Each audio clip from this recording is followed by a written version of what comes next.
the last thread of dignity.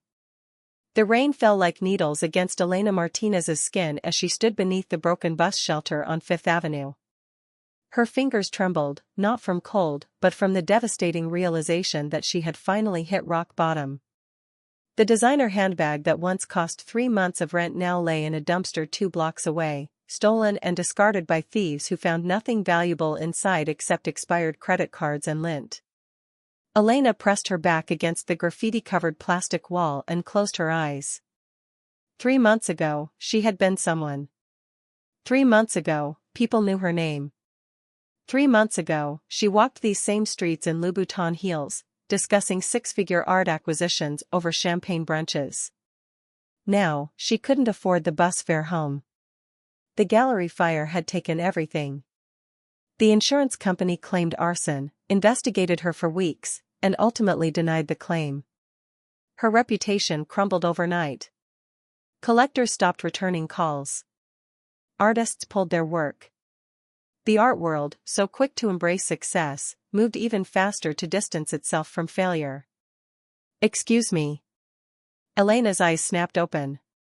A man stood before her, holding a black umbrella that looked expensive enough to feed her for a week. He was tall, perhaps in his late 30s, with dark hair that curled slightly at the edges despite the rain. His suit was understated but clearly custom-made.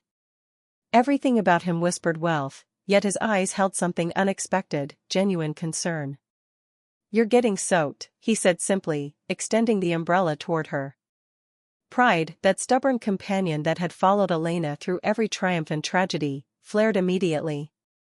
"I'm fine, thank you." "You're shivering."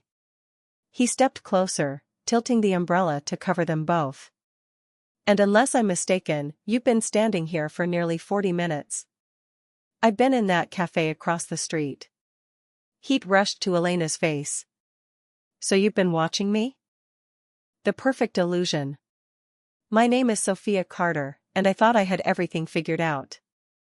At 26, I was engaged to Marcus Blackwood, heir to the Blackwood Empire, one of the most powerful real estate companies in the city. We had been together for 5 years, and everyone said we were the perfect couple. Marcus was handsome, successful, and charming. I worked as a marketing manager at a small firm, and while I wasn't wealthy like him, I thought our love was enough. Our wedding was planned for the end of summer. The invitations had been sent. My dress hung in my closet, a beautiful white gown that cost more than I earned in 6 months. Marcus insisted on paying for it. He said I deserved the best. I believed him. I believed everything he told me. But love, I learned, can be the most beautiful lie ever told. The crack in the foundation. It started with small things. Marcus began coming home late, smelling of perfume that wasn't mine. When I asked, he said it was from business dinners. His phone was always face down now. He took calls in other rooms. When I tried to talk to him about wedding details, he seemed distracted, almost annoyed. "Sophia, can we discuss this later? I have a lot on my mind with work," he'd say, barely looking up from his laptop. My best friend Rebecca noticed my worry. We had been friends since college, inseparable for 8 years. She was the one person I could tell everything to. Or so I thought. "Maybe he's just stressed about the wedding," Rebecca suggested one afternoon over coffee. "Men get cold feet sometimes. It doesn't mean anything." I held on to those words like a lifeline. I convinced myself that everything would be fine once we were married. Love conquers all, right? How foolish I was. The night everything collapsed. The rehearsal dinner was held at the Blackwood family mansion, a sprawling estate with marble floors, and Blackwood sat at the head table, looking every bit the powerful dynasty they were. I wore a red dress that Marcus had picked out for me. He said red was his favorite color on me. Now I know he chose it because it would make the humiliation more visible. The evening began normally. Champagne flowed. People laughed and toasted to our future. I felt beautiful and loved. Then Marcus stood up to give a speech. "Thank you all for coming tonight," he began, his voice smooth and confident. "I have an important announcement to make." I smiled up at him, expecting words of love. Instead, he looked at me with cold, empty eyes. "I can't marry Sophia," he said clearly. The room went silent. I've been trying to find the right way to say this, but there's no easy way. "I'm in love with someone else." My heart stopped. The room spun. I couldn't breathe. He continued, "Rebecca and I have been together for the past year.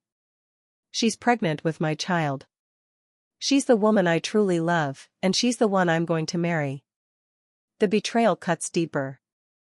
Rebecca stood up from her seat at a nearby table. She walked to Marcus and took his hand. Her face showed no guilt, no shame. Only triumph. "I'm sorry, Sophia," she said, but her eyes told a different story. "But you have to understand. Marcus and I are meant to be together. We tried to fight it, but love won." The guests erupted in whispers. Some looked at me with pity.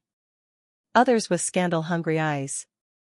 I sat frozen in my chair, my red dress now feeling like a target painted on my back. Marcus's mother, Catherine, stood up. "This is exactly what I warned you about, Marcus. Getting involved with someone from her background." She looked at me with disgust. "Sophia, I think it's best if you leave quietly. Don't make a scene." Don't make a scene? They had just destroyed my life in front of 200 people, and I wasn't supposed to make a scene? I stood on shaking legs. My voice came out as a whisper. "How long? How long have you been lying to me?" Marcus didn't even have the decency to look ashamed. "Does it matter? It's over now. Rebecca is having my baby. That changes everything." "You proposed to me," I said, my voice breaking. "You told me you loved me. You told me I was your forever." "I was trying to do the right thing," he replied coldly. "But I can't deny my heart anymore. Rebecca is my soulmate. You were just comfortable." Comfortable. 5 years reduced to one word. The world turns against me. I ran from that mansion, tears blinding me. I thought the nightmare would end there. I was wrong. It was only beginning. The next morning, my phone exploded with notifications. Someone had taken a video at the rehearsal dinner. It was everywhere: social media, gossip sites, even local news. The headlines were cruel: "Gold digger gets dumped for true love," "Rejected fiancé can't compete with pregnancy," "Blackwood heir chooses real love over obligation." They painted me as the villain. A social climber who had trapped Marcus, only to lose him when real love appeared. Rebecca gave interviews, crying about how guilty she felt but how their love was too strong to deny. Marcus said nothing, which somehow made it worse. My boss called me into his office on Monday. "Sophia, I'm sorry, but we have to let you go. The Blackwood family is one of our biggest potential clients. We can't afford to be associated with this situation." I lost my job because I was humiliated. The logic was twisted, but in a world where the Blackwoods held power, logic didn't matter. My landlord called next. "Miss Carter, the building owner has decided not to renew your lease. You need to be out by the end of the week." "But my lease isn't up for 6 months. The owner is within his rights. He's paying your remaining lease. Consider it a blessing." Later, I discovered the building owner was Victor Blackwood. They were erasing me from their world, removing every trace that I had ever existed. Hitting rock bottom. I moved my belongings into a cheap motel on the outskirts of the city. My savings were running low. Job applications went unanswered. It seemed the Blackwood influence reached everywhere. No one wanted to hire the woman who had been publicly rejected by the city's most powerful family. Rebecca called me once. "Sophia, I just wanted to make sure you're okay. I know this is hard, but you'll move on. You'll find someone who's right for you." The fake concern in her voice made me sick. I hung up without responding. Days blurred together. I stopped eating properly. Sleep came in nightmares where I relived that rehearsal dinner over and over. Depression wrapped around me like a heavy blanket, suffocating and dark. One night, I stood on a bridge overlooking the river. The water rushed below, dark and inviting. What did I have left? No job. No home. No dignity. The man I loved had chosen my best friend. The world believed I was a gold digger who got what I deserved. Maybe it would be easier to just let go. The stranger who saved me. Beautiful night, isn't it? I turned to see a man standing a few feet away. He was tall, with kind eyes and a gentle smile. He wore a simple jacket and jeans, nothing fancy. He looked ordinary, which felt refreshing after years of Marcus's designer everything. I guess, I replied, hoping he'd leave me alone. He walked closer, not threatening, just present. I come here sometimes when I need to think. There's something peaceful about water. It reminds us that life keeps flowing, no matter what. What if you want it to stop flowing? The words escaped before I could stop them. He looked at me then, really looked at me, and I saw understanding in his eyes. I've been there, he said softly. Right here, actually. 5 years ago. Lost my sister in an accident. Blamed myself. Thought ending it was the answer. What changed your mind? A stranger asked me what I would be missing if I left. At first, I said nothing.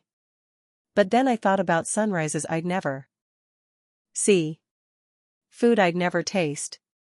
People I'd never meet. Music I'd never hear. The world is full of pain, but it's also full of possibility. I decided to stick around and see what happened next. We stood in silence for a moment. Then he extended his hand. I'm Daniel. Sophia, I said, shaking his hand. Sophia, I don't know what brought you here tonight, but I hope you'll give tomorrow a chance. Sometimes the worst days lead to the best chapters. A glimmer of hope. Daniel owned a small cafe a few blocks from the bridge. He offered me a job, nothing fancy, just serving coffee and cleaning tables. The pay was modest, but it was honest work, and he didn't ask questions about my past. He also offered me the small apartment above the cafe. It's not much, he said, showing me the tiny studio with its worn furniture and creaky floors. But it's warm and safe. You can stay here as long as you need. Why are you helping me? I asked, suspicious of kindness after so much cruelty. Because someone helped me once when I needed it. I'm just passing it forward. I moved in that night. For the first time in weeks, I felt like I could breathe. Daniel asked for nothing in return. He treated me with respect and kindness, two things that had become foreign to me. Working at the cafe was simple and soothing. The regular customers were kind. Nobody knew about my past. Nobody judged me. I was just Sophia, the girl who served coffee and remembered everyone's orders. Daniel and I became friends. He told me about his sister, Emma, who had died in a car accident. He had been driving. The guilt nearly destroyed him. But he learned that honoring her memory meant living fully, not dying slowly. I told him about Marcus and Rebecca, about the rehearsal dinner and everything that followed. He listened without judgment. They didn't break you, he said after I finished. You're still here. You're still standing. That takes incredible strength. I don't feel strong, I admitted. Strength isn't about not falling. It's about getting back up every time you do. The discovery that changed everything. 2 months after starting work at the cafe, I fainted while serving customers. Daniel rushed me to the hospital. When the doctor came back with results, my world tilted again. Congratulations, Miss Carter. You're pregnant. About 10 weeks along. Pregnant. With Marcus's baby. The man who had destroyed me was now tied to me forever through an innocent child. I cried in that hospital room, overwhelmed by fear and anger and confusion. How could I raise a child alone? How could I give a baby a good life when I had nothing? Daniel held my hand through it all. You're not alone, he said firmly. I'll help you. Whatever you need. Why? I asked through tears. You barely know me. I know enough. I know you're kind and hardworking. I know you've been through hell and survived. I know that baby is lucky to have you as a mother. That night, I made a decision. I wouldn't tell Marcus about the pregnancy. He had made his choice. He chose Rebecca and their child. This baby was mine, and I would protect her from the Blackwood cruelty. I would raise her with love and teach her that worth doesn't come from money or social status. I would show her that falling down isn't failure, staying down is. The promise to myself. As I lay in that hospital bed, I made myself a promise. I wouldn't just survive. I would thrive. I would build a life so beautiful that Marcus and Rebecca would choke on their betrayal. Not for revenge, but for me. For my baby. For the life we deserved. I thought about my marketing degree collecting dust. My creativity that had been suppressed under Marcus's controlling ways. My dreams of starting my own business that he had always dismissed as cute but impractical. Now, I had nothing to lose and everything to gain. Daniel believed in me. My baby needed me to believe in myself. So I did. I started sketching business plans in a notebook. I researched startup costs and business loans. I studied successful entrepreneurs who had started with nothing. I read everything I could about marketing, branding, and design. At night, after the cafe closed, Daniel would sit with me and listen to my ideas. He never once said they were impossible. He encouraged every dream, no matter how big. You have vision, Sophia, he told me. And vision is what separates ordinary from extraordinary. 3 months pregnant, working in a cafe, living in a tiny apartment, from the outside, I looked like I had hit rock bottom. But inside, I was building something they couldn't see. I was building myself. Marcus and Rebecca could have their mansion and their social status. I had something more valuable, purpose, determination, and a future worth fighting for. The old Sophia died at that rehearsal dinner. The new Sophia was being born in pain and struggle. And this version of me? She was going to be unstoppable. I touched my growing belly and whispered, "We're going to make it, baby girl. I promise you, we're going to make it." And for the first time since that horrible night, I believed it. Part 2, Rising from the Ashes. The birth of a fighter. The contractions started at 3 in the morning. I woke up gasping, clutching my belly as pain ripped through me. Daniel heard my cry and rushed upstairs. "It's time," I managed to say between breaths. He drove me to the hospital, holding my hand every red light.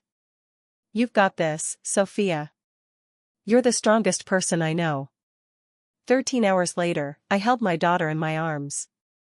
She had dark hair and tiny perfect fingers that wrapped around mine. Looking at her face, I saw hope. I saw tomorrow. I saw every reason to keep fighting. "Emma," I whispered. "I'm naming you Emma." Daniel's eyes filled with tears. "After my sister?" I nodded. "She saved you so you could save me. It feels right." He kissed my forehead gently. "She's beautiful. You're amazing. Marcus never knew. Rebecca never knew.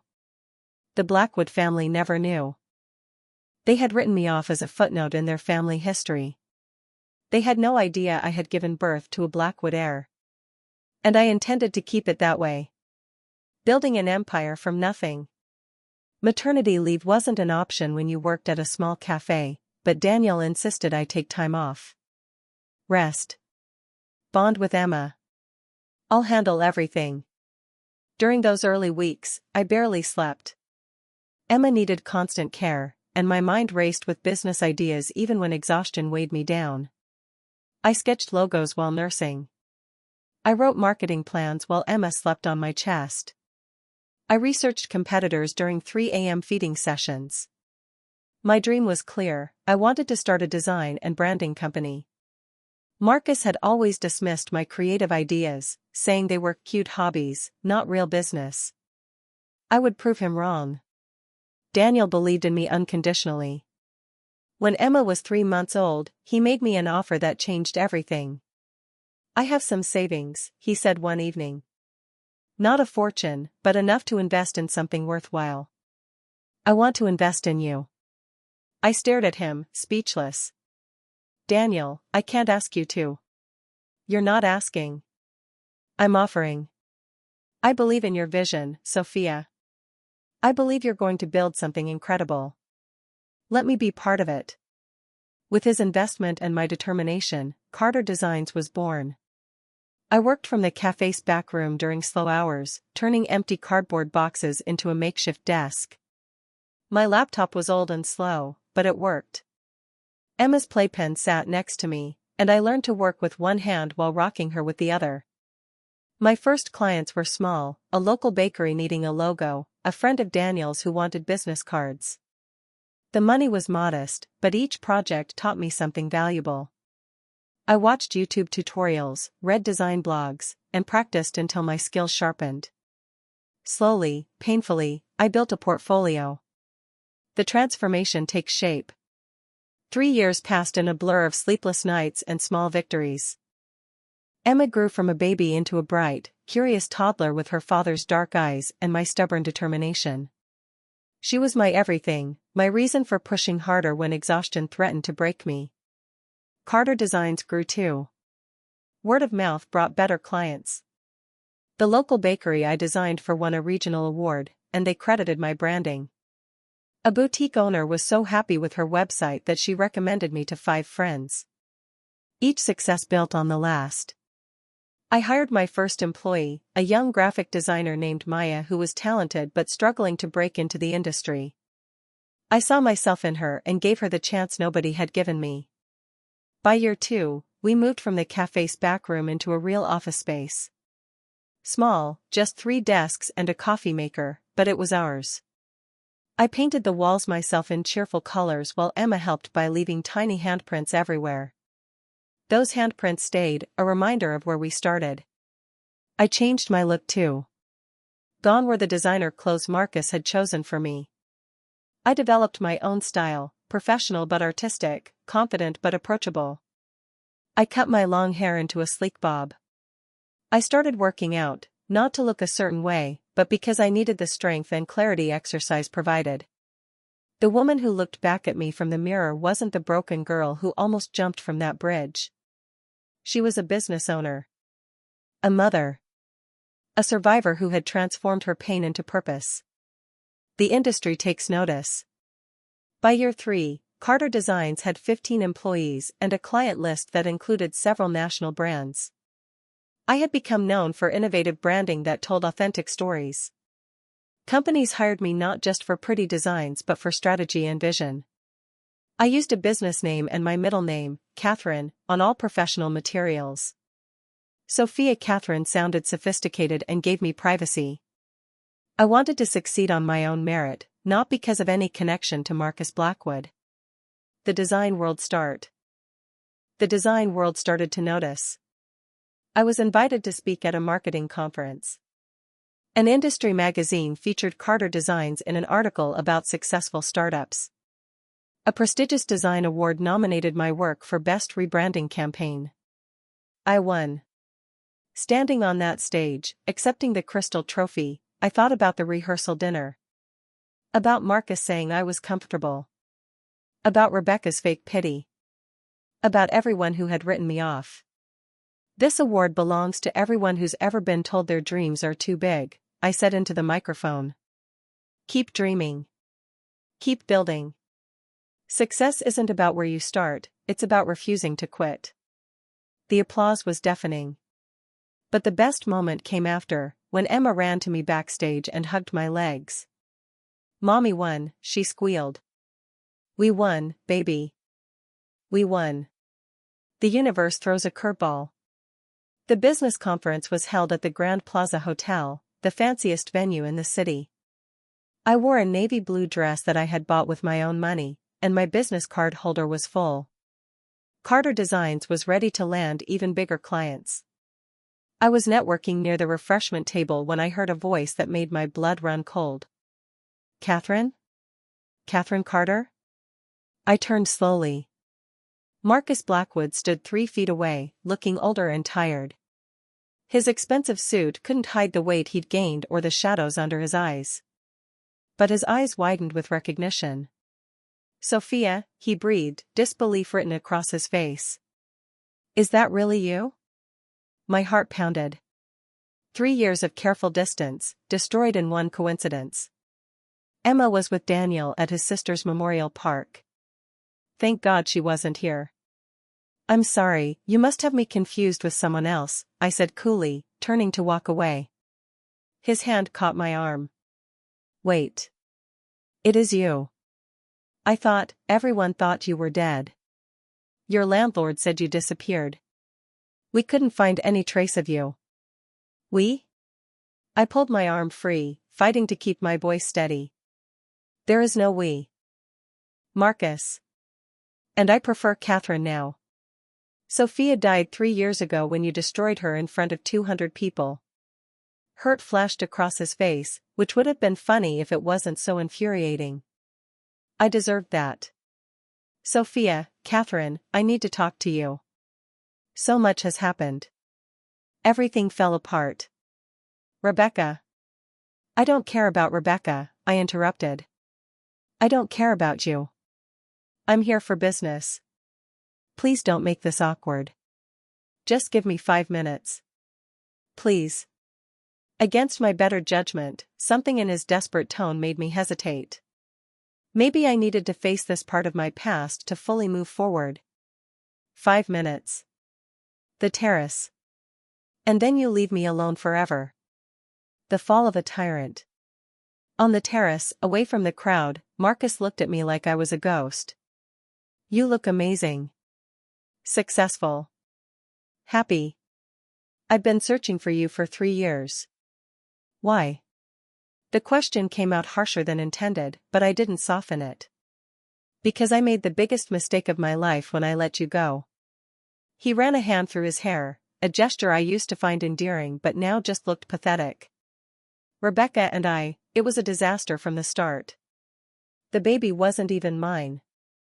I felt no satisfaction in hearing this, only a dull sort of sadness. How unfortunate for you. She lied about the pregnancy to trap me, he continued, apparently unable to read my complete lack of interest.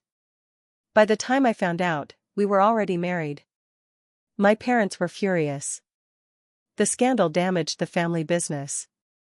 Then Rebecca started gambling, racking up debt. We divorced last year. I'm sorry your life didn't turn out as planned, I said without sympathy. But that has nothing to do with me. It has everything to do with you. His voice rose with desperation. You were the real one, Sophia. You loved me authentically. Rebecca only wanted money and status. I threw away something real for something fake. The irony of his words, him accusing someone else of being fake, would have made me laugh if it wasn't so tragic. You're right. I loved you authentically. Past tense. That woman is gone. Please, give me another chance. I've changed. I see clearly now. I'll do anything. Anything? I cut him off. How about turning back time? Can you undo the humiliation? Can you restore my reputation? Can you give me back the career you destroyed? Can you erase the nights I went to bed hungry because your family blacklisted me from every job? He flinched at each question. I can't change the past. But I can make the future better. We can start over. Oh. There is no we, I said firmly. You made your choice 3 years ago. I was comfortable, remember? Well, guess what? I'm extremely comfortable now. Comfortable in my life, my business, my success. And you're not part of it. Don't you miss what we had? The question hung in the air. Did I miss it? Maybe I missed who I thought he was. But that person had never really existed. Marcus Blackwood was always the man who could humiliate someone he claimed to love. I just hadn't seen it until he showed me. No, I answered honestly. I don't miss being small. I don't miss molding myself to fit your expectations. I don't miss depending on someone who could throw me away when something shinier came along. The truth is, Marcus, losing you was the best thing that ever happened to me. His face crumpled. You can't mean that. I absolutely mean it. Now, if you'll excuse me, I have actual business to attend to. People who respect me are waiting inside. I walked away, head high, heart pounding but steady. Behind me, Marcus called my name, but I didn't turn around. That chapter was closed, the book sealed and filed away. Daniel's secret. That night, I told Daniel about seeing Marcus. We sat in his apartment. He had moved from above the cafe to a place closer to Emma and me, while Emma slept in the bedroom. How do you feel? He asked, handing me tea. Powerful, I admitted.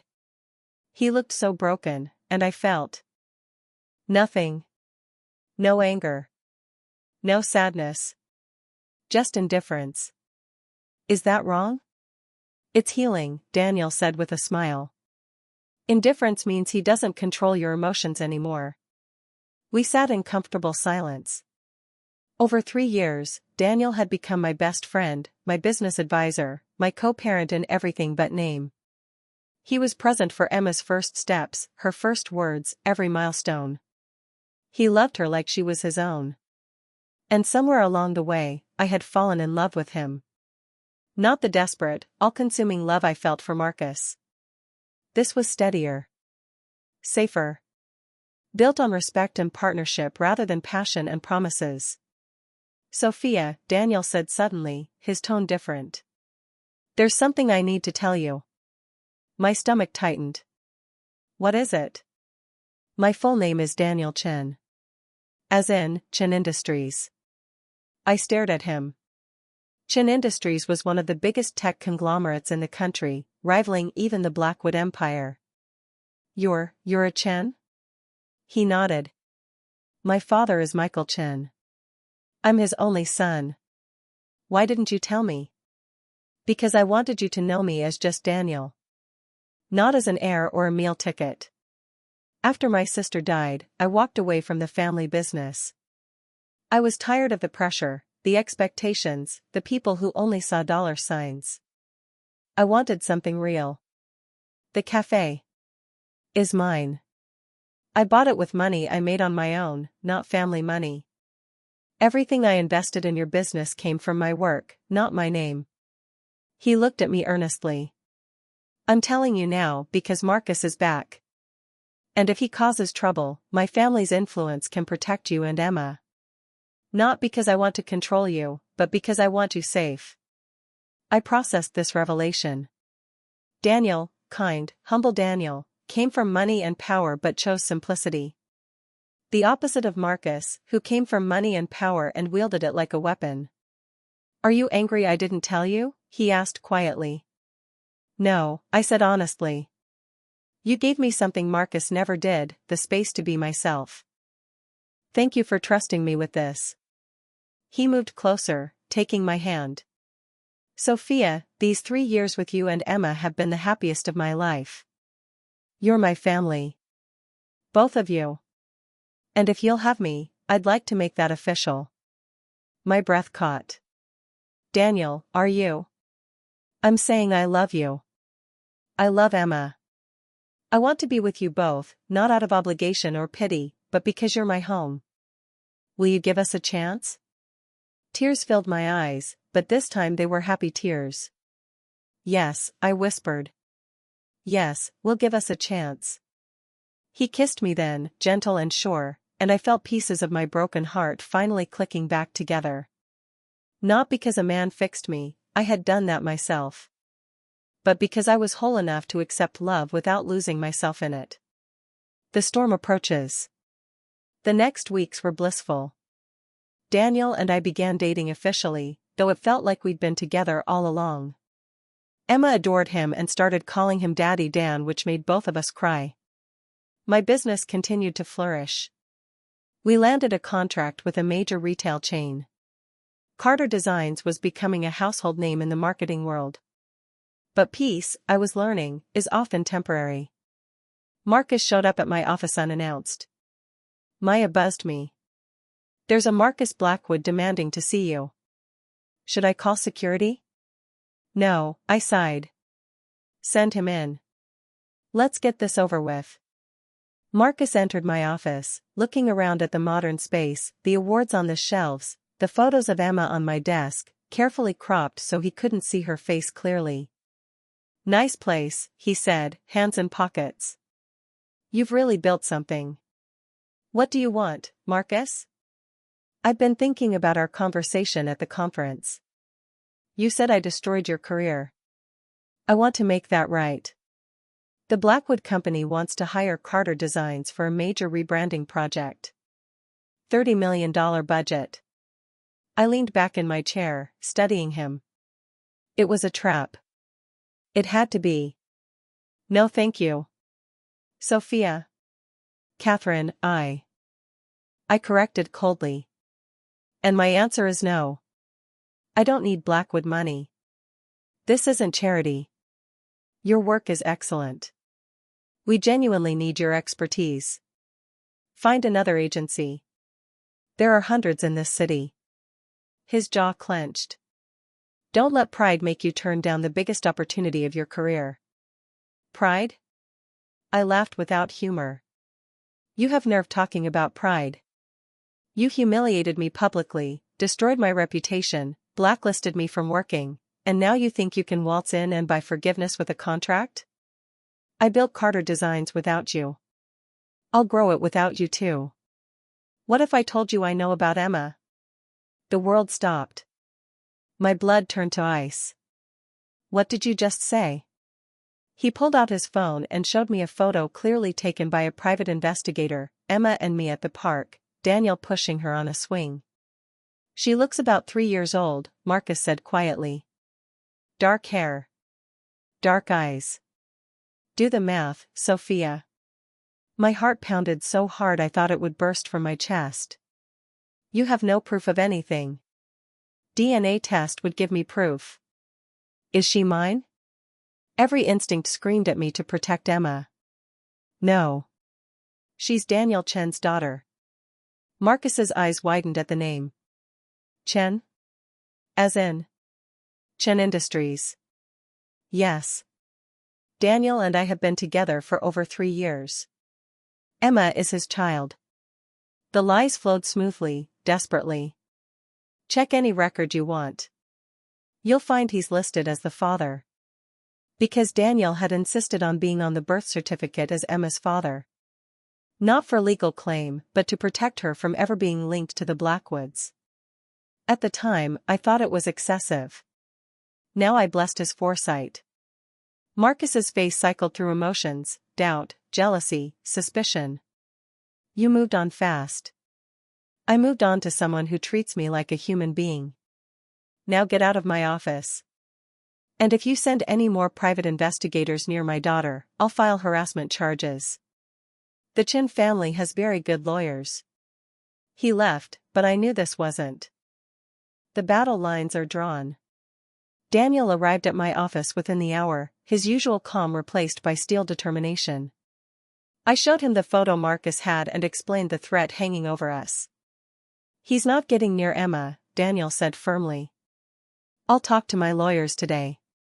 We'll build a case for harassment if he keeps this up. What if he demands a DNA test? My voice shook despite my attempt at control.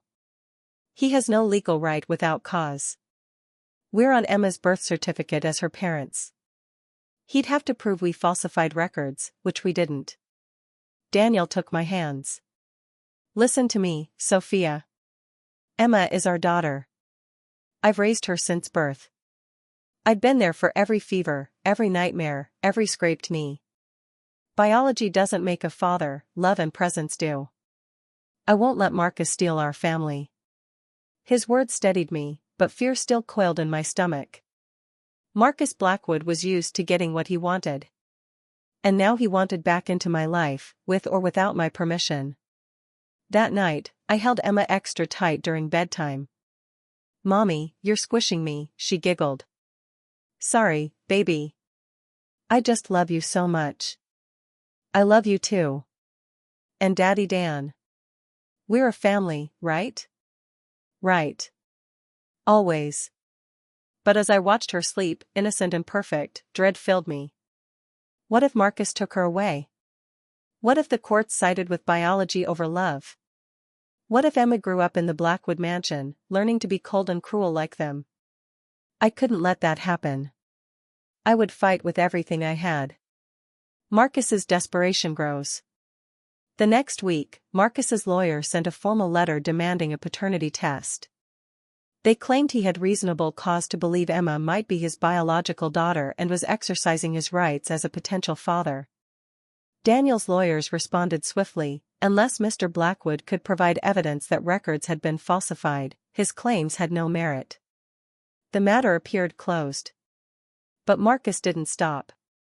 He started showing up places, outside Emma's preschool, at the cafe Daniel still owned, near my office. Never close enough to violate restraining order terms, but close enough to make his presence known. "He's trying to intimidate you," Daniel observed. "It won't work." "I know. But it's exhausting." The stress affected my work. I snapped at employees. I lost focus in meetings. Carter Design's momentum stalled as I poured energy into protecting my daughter instead of growing my business. One evening, Marcus cornered me in a parking garage after a client meeting. "Sophia, please. I just want to talk. I have nothing to say to you. This is harassment. I'm not trying to scare you. I'm trying to understand." His face was haggard. "Is Emma really mine?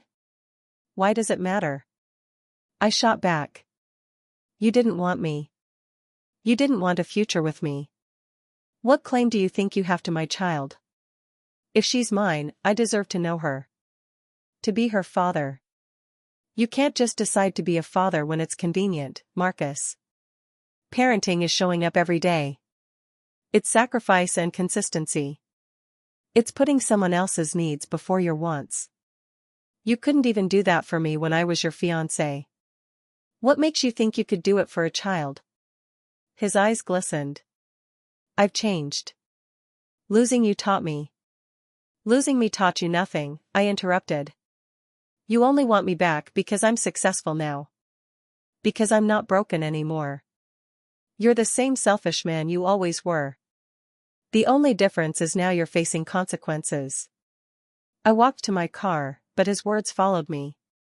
"I'm not giving up, Sophia. If Emma is my daughter, I will prove it. And I will be part of her life." The unexpected ally. 2 days later, my office phone rang. Maya transferred it with confusion in her voice. "It's Rebecca Blackwood." "Well, Rebecca Morrison now. She says it's urgent." My finger hovered over the disconnect button. But curiosity won. "This is Catherine Carter." "Sophia, it's Rebecca. Please don't hang up. Give me one reason why I shouldn't." She too took a shaky breath. "Because I need to tell you the truth about what happened 3 years ago. And because Marcus is about to destroy your life again unless I stop him." Against every instinct, I agreed to meet her. We chose a neutral cafe across town, far from anywhere Marcus might find us. Daniel insisted on coming along, sitting at a nearby table just in case. Rebecca arrived looking nothing like the triumphant woman who had stolen my fiancé. She was thin, almost fragile, with dark circles under her eyes and none of the designer clothes she once wore like armor.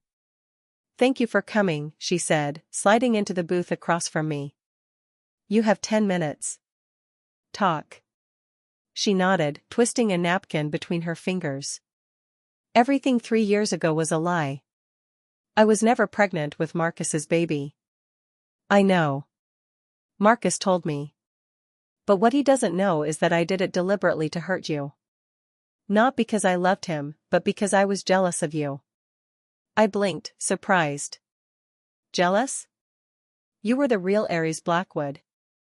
You had everything, the name, the inheritance, the family. And you had something I wanted more, you were genuinely happy. You built a relationship with Marcus based on real feelings. You had friends who liked you for you, not your money. The Blackwoods loved you as a daughter before they knew I existed. Her voice broke. I spent my childhood in foster care, Sophia. Abused and abandoned. When I found out about my real family, I thought getting them back would fix everything. But they looked at me like I was a stranger. They missed you, not me. So you decided to destroy me? I was angry and hurt. Marcus seemed like the easiest target, take him from you, and I'd win something. But it was never about him. It was about proving I was better than you. I'm so sorry, Sophia. You didn't deserve any of it.